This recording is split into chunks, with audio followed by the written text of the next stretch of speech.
So on the 7th day of semester, my uni gave to me marking. These are my 12 days running up to Christmas 2020. So I'm filming 12 days or snippets from my days, so you kind of get a feel about what it's like to be a UK university-based lecturer. If we've not met before, I'm Caroline. I teach and lecture and research physics here in the UK. And today I'm doing a lot of marking. I think it's one of the things I didn't actually think about when I became a lecturer, was that I would have to do some share of the marking load within the department.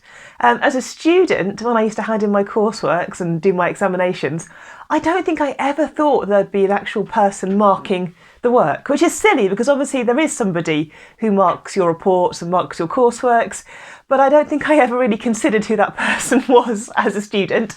But now I'm a lecturer, I do consider who that person is because sometimes it will be me. So at the moment I've got master's laboratory reports to mark. I've got 7 of them to go through. And then after Christmas, that's when I get kind of like peak marking. So I'll have all my first years take their exam. So I'll have all of their laboratory or all of their exam scripts to mark. And then I'll have my master's students who've been out on placement. They'll come back and do their dissertations and hand those in just after Christmas. So I'll have dissertations to mark. And then actually I'll have more laboratory reports as well. So I'll have double the sets of lab reports. Basically, January is a lot of marking. December is slightly less marking. So I don't know how you find marking, whether you have to do it as part of your teaching or whether maybe you're a postgraduate researcher and you have marking duties.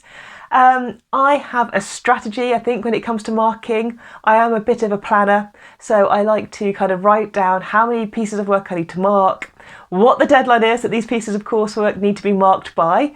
So here in the UK, my university, we have a 3-week turnaround policy.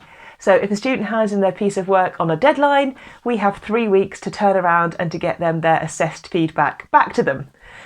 Which actually then means as the marker, sometimes we only get a couple of weeks to mark because that piece of work or coursework might need to go through double marking, it might need to have its marks checked.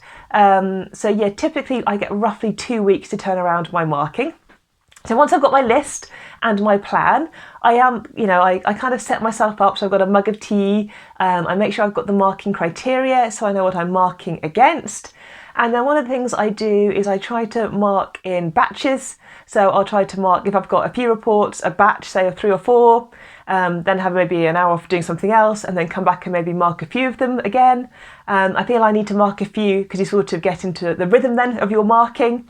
Sometimes it's really easy because people are having to give numerical answers and you're just checking to see if they've done the right bit of mathematics or used the right bit of physics.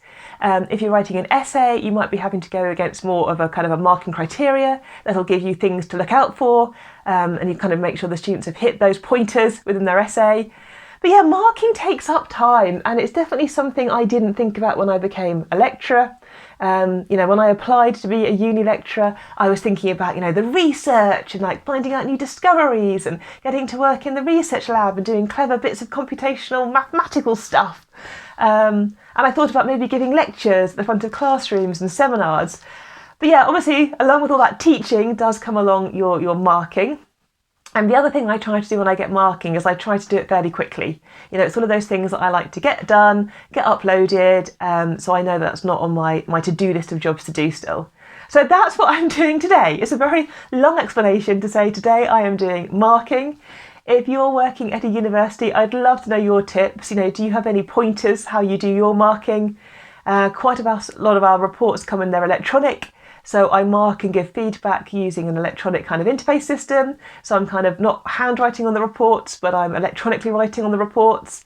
But yeah, I'd love to know how you find your marking load.